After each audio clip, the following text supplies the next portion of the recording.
I resisted it up until now, but let's have a look at the Etch-a-Sketch truck.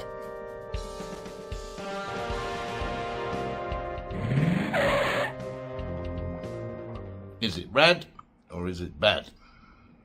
Well, again, it's an EV, so it's not a good start, is it? Because, let's be honest, there's a lot of environmental BS about electric vehicles, and quite frankly, they're not environmentally friendly. That's not what this is about, is it? This is about the Cybertruck. What does that word mean? To me, as a kid growing up in the UK watching Doctor Who, they were the Cybermen.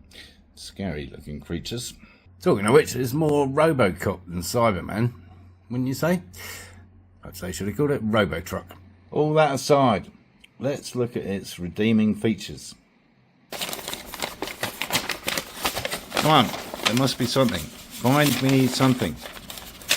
Well, apparently not. Not even the price. I know. I love wedges. This is not a wedge.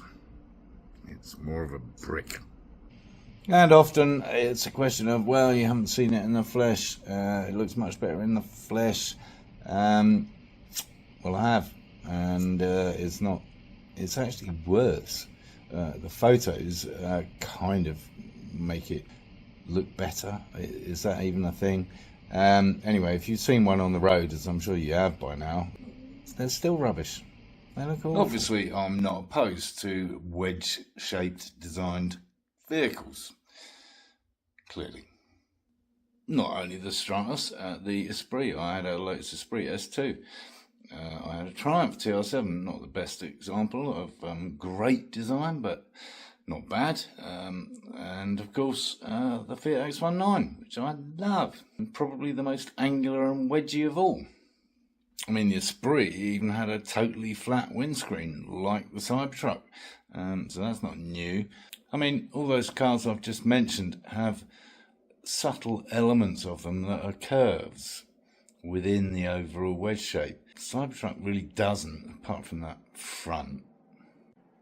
And that Etch-a-Sketch example I did on the title card for the video, it literally took me like 3 minutes.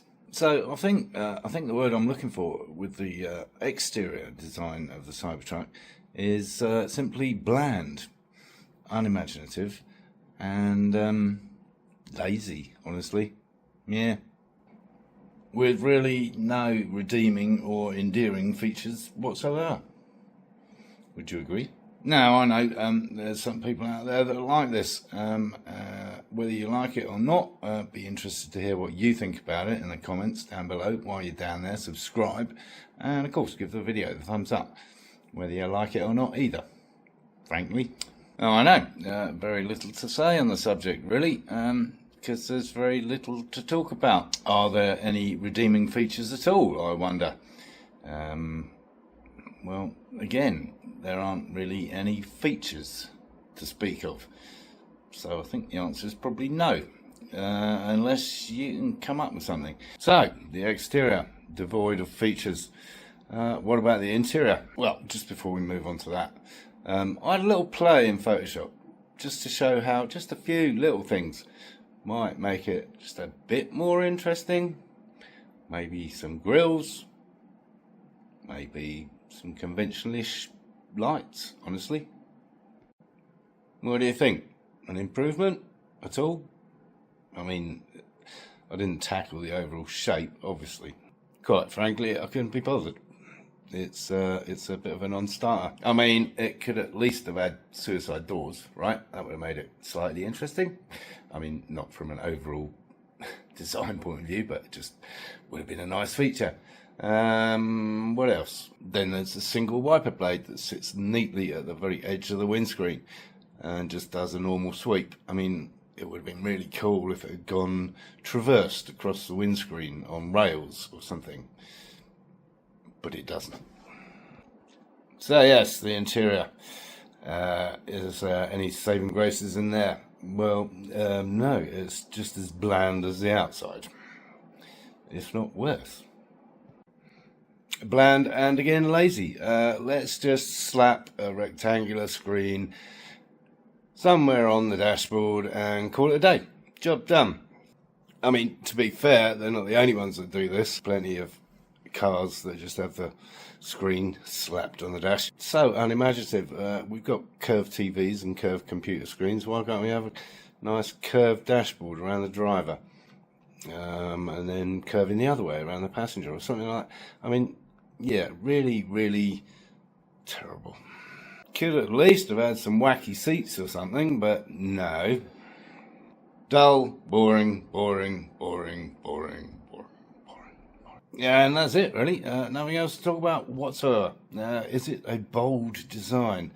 Well, I don't know about bold. The barefaced cheek of actually calling it a design. I guess they get 10 out of 10 for that. And I'm not adverse to bold designs per se. I mean, you know, I don't dislike everything about the new Jag Type 00. There's some redeeming features. I mean, I know, I'm not really a fan of Tesla overall, to be honest. Perhaps apart from their initial Roadster, which of course was based on the Lotus Elise chassis, that was okay. But all of them look a bit jelly mouldish, to be honest, and this one's even worse, obviously. They threw away the mould and got out a chisel. So that's all I have to say on the matter. Thanks for tuning in, listening to me babbling on about how terrible it is. If you think otherwise, let me know down here. If you agree, let me know down there. Give the video the thumbs up and subscribe. If you're new to the channel, check out some of the other videos and, of course, encourage others to watch my lunacy.